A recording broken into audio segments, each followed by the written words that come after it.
Hello friends, welcome to our channel. तो जैसा कि हम लोग प्रीवियस ईयर क्वेश्चंस की सीरीज़ चला रहे हैं, तो हमने आपको 10 क्वेश्चंस इंपॉर्टेंट जो हैं रिलेशन एंड फंक्शंस के करा दिए थे और उन्हीं से रिलेटेड आपके एग्जामिनेशन में क्वेश्चन हर बार पूछे जाते हैं। तो आज हम फिजिक्स का एक टॉपिक देखेंगे और ये बहुत इंपॉर्टेंट टॉपिक है। इसमें मैं आपको बहुत ही इंपॉर्टेंट कई सारे जो लॉज हैं फिजिक्स के वो कराऊँगा और इनसे क्वेश्चन आपको चाहे डायमेंशनल एनालिसिस की बात करें या फिर किसी भी तरह से कि इनमें रिलेशन क्या होता है वो पूछा जा सकता है। और 3 लॉ मैं आपको कराऊंगा और इन 3 लॉ में से एक लॉ आपके पेपर में आएगा। तो 10 मिनट का वीडियो और आपका एक क्वेश्चन तैयार। तो चलिए डिस्कस करते हैं। सबसे पहले हम डिस्कस करेंगे व्हाट इज़ बीन्स लॉ। नाम इनका मत पढ़िए, नाम से भी कोई मतलब नहीं है, बस इतना याद रखिए बीन्स नाम के एक वैज्ञानिक थे जिन्होंने कुछ अपना नियम दिया है, उसी को हमको सीखना है। बीन्स डिस्प्लेसमेंट लॉ वाकई में क्या होता है ये हम सीखेंगे और बहुत ही अच्छे तरीके से, ताकि आपको क्लियरिटी रहे और आप पेपर में गलत ना करें। तो मैं स्टेटमेंट पढ़ देता हूँ। बीन्स लॉ और Wien's displacement law named after Wilhelm Wien was derived in the year 1893, which states that black body radiation has different peaks of temperature at wavelengths that are inversely proportional to the temperature. अगर हम इसका mathematical representation की बात करें तो lambda max is equal to B by T.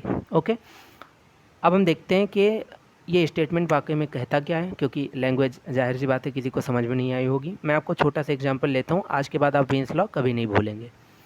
Suppose मैंने आपको एक रॉड दिया, ओके, मैंने आपको एक रॉड दिया जो लोहे का रॉड है और आपने उस रॉड को हीट करना आरंभ किया। अगर आपने उस रॉड को हीट करना स्टार्ट किया तो आप देखेंगे कि धीरे धीरे जैसे जैसे आप रॉड को गर्म करते जाते हैं, पहले रॉड क्या था, पहले रॉड सपोज़ दैट मैंने आपको आयरन रॉड दिया तो वो पहले तो ब्लैक कलर का लगभग होता है, ठीक। अब जैसे जैसे आप उसको थोड़ा हीट करते जाएंगे तो उसका जो कलर है वो धीरे धीरे रेड होगा, और हीट करते जाएंगे तो और हीट करते जाएंगे, जैसे जैसे हीट बढ़ाते जाएंगे कुछ देर के बाद उसका कलर जो है येलो हो जाएगा।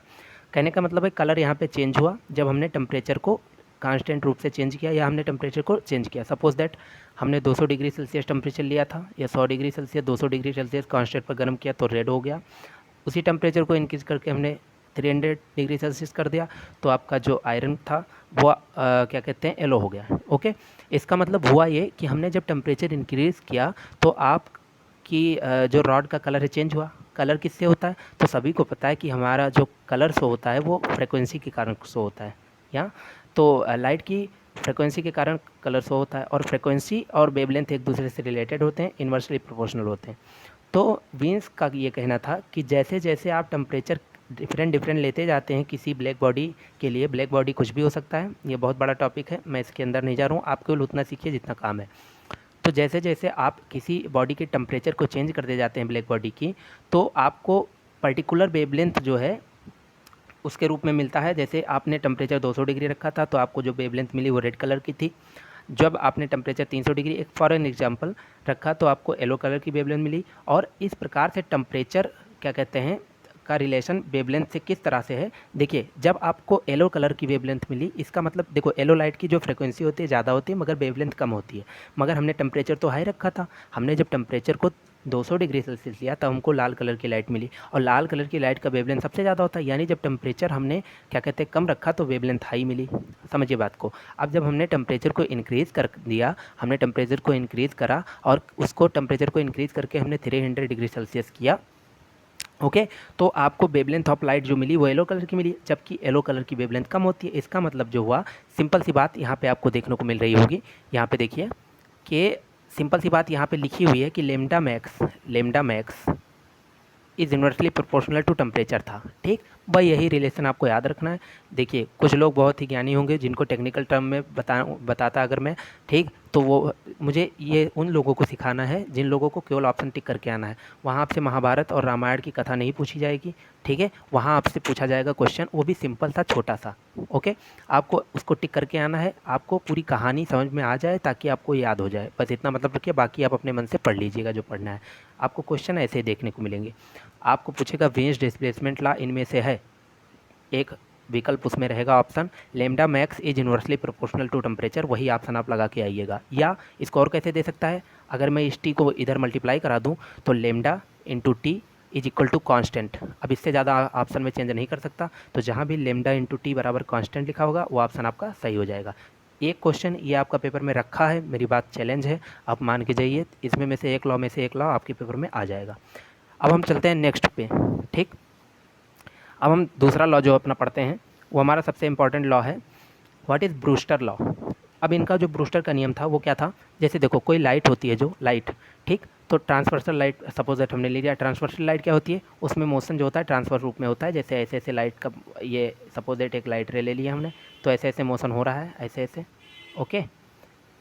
अब ये लाइट किसी सरफेस पे इंसिडेंट करती है, किसी ट्रांसपेरेंट सरफेस पे, तो इसका पोलराइजेशन हो जाता है, ठीक है। पोलराइजेशन मतलब ये होता है कि लाइट का जो भाग है वो पोलराइज्ड हो जाता है, मतलब ध्रुवित हो जाता है, हिंदी में कह सकते हैं।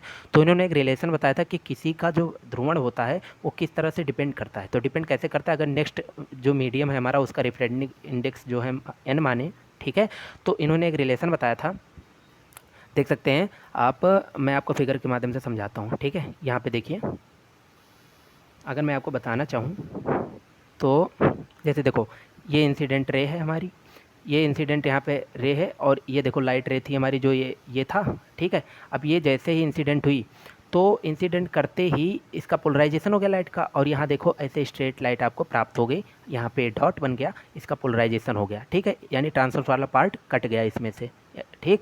ये है हमारी ग्लास प्लेट, यहाँ है हमारा मीडियम, कोई मीडियम का रिफ्रैक्टिव इंडेक्स n है। तब ब्रूस्टर ने क्या बताया था कि पोलराइजेशन ऑफ लाइट किस पे डिपेंड करी थी, उस पर उन्होंने रिलेशन दिया था कि यहाँ पे जो इंसिडेंट एंगल आई है, अगर आप इंसिडेंट एंगल आई लेते हैं तो tan of I is equal to n होता है, बस और कुछ नहीं करना है आपको, यही रिलेशन होता है ब्रूस्टर लॉ का। जहाँ भी दिखेगा अपवर्तनांक बराबर tan ऑफ इंसिडेंट एंगल मार के चले जाएगा, सही हो जाएगा। इससे न्यूमेरिकल भी आता है, पूछ लेगा रिफ्रैक्टिंग इंडेक्स आपका 4/3 है तो इंसिडेंट एंगल बताइए, तो 4/3 के लिए जानते हैं आप कि 53 डिग्री एंगल होता है, मार के चले जाएगा, ठीक। 4/3 का याद रखिए 53 होता है, जब tan i बराबर 4/3 तो i बराबर 53, ठीक। तो इस तरह से क्वेश्चन आपको आएंगे, और इसे बहुत ही ज़्यादा क्वेश्चन नहीं आते, बस आपको एक रिलेशन मैंने बताया उसको याद रखिएगा। चलिए अब नेक्स्ट पे चलते हैं, वो भी बहुत इंपॉर्टेंट लॉ है, मैं आपको पढ़ाने जा रहा हूँ Stefan Boltzmann law.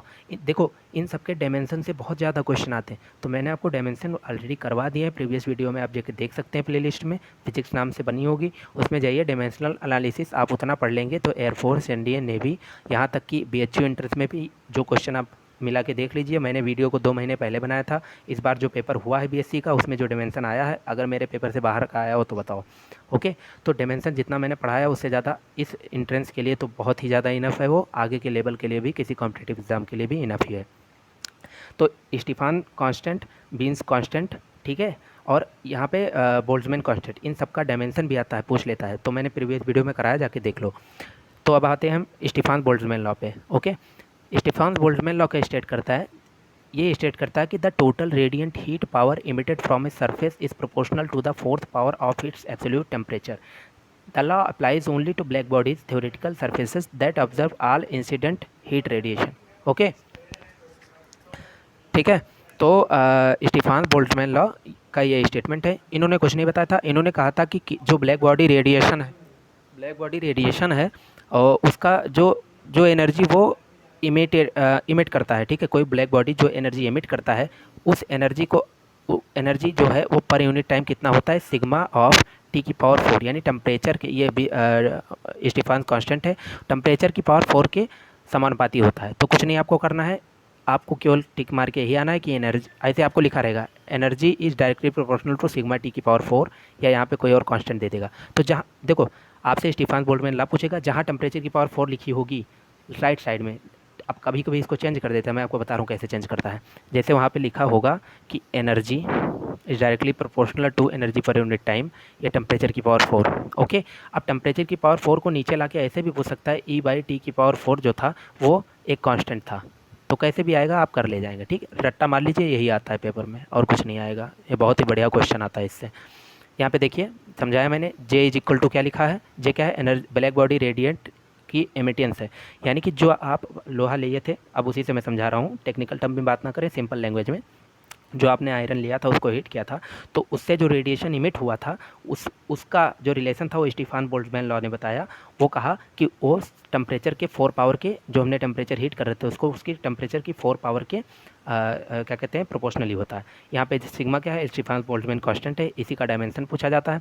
Thermodynamic temperature क्या है, टी है। ठीक, तो इसको रिलेशन को आप याद रखिए, इससे क्वेश्चन आपको बाहर नहीं जाने वाला। तो इस तरह से 10 मिनट के इस वीडियो में मैंने आपको 3 लॉ सिखाए। कौन कौन से? वेज डिस्प्लेसमेंट लॉ क्या होता है, किसी भी ब्लैक बॉडी रेडिएशन की जो वेवलेंथ होती है डिफरेंट टेम्परेचर पर डिफरेंट होती है और मिनिमम टेम्परेचर पर मैक्सिमम होती है। Lambda is inversely proportional to 1 by temperature. Okay, मैंने आपको सिखाया स्टीफन बोल्ट्जमैन लॉ, वो क्या है, समरी बता रहा हूँ। स्टीफन बोल्ट्जमैन लॉ क्या है? स्टीफन बोल्ट्जमैन लॉ कहता था कि किसी ब्लैक बॉडी रेडिएशन की एमिटेंस जो होती है वो सिग्मा टी की पावर 4 होती है, यानी टेम्परेचर की 4th पावर के प्रोपोर्शनल होती है। एक लॉ और सीखा है कि ब्रूस्टर का लॉ क्या होता है। ब्रूस्टर लॉ ने बताया था कि जब कोई ट्रांसवर्स लाइट जब किसी सरफेस पर इमिट होती है तब उसका पोलराइजेशन हो जाता है, और पोलराइजेशन डिपेंड करता है 2 फैक्टर पर, इनिशियल एंगल, इंसिडेंट एंगल पे, और रिफ्रैक्टिव इंडेक्स उस मीडियम का जिसमें लाइट जिसके सरफेस पे गिर रही है। ठीक है, तो क्या उन्होंने रिलेशन बताया था, tan of incidence angle is equal to N, यानी रिफ्रैक्टिव इंडेक्स। तो इस तरह से 3 लॉ मैंने आपके ख़त्म करवाया। इन्हीं में से अगर आना होगा तो एक क्वेश्चन आ जाएगा, बाकी थोड़ा बहुत लॉ जो बचा है अगली वीडियो में। तब तक के लिए छोटे छोटे वीडियो आप पढ़ते रहिए, आपका टॉपिक क्लियर होता जाएगा। पेपर अभी होने वाला नहीं है, 28 अक्टूबर तक कैंसिल ही हो चुका है। उसके बाद कोई नोटिस आती है तो आपको नोटिफाई किया जाएगा। ठीक है, तो प्रिपरेशन करते रहिए, चैनल को लाइक शेयर सब्सक्राइब कर दीजिए और अपने दोस्त लोगों को भी बताइए, प्रिपरेशन करिए आराम से। तब तक के लिए धन्यवाद, जय हिंद, मिलते हैं नेक्स्ट वीडियो में।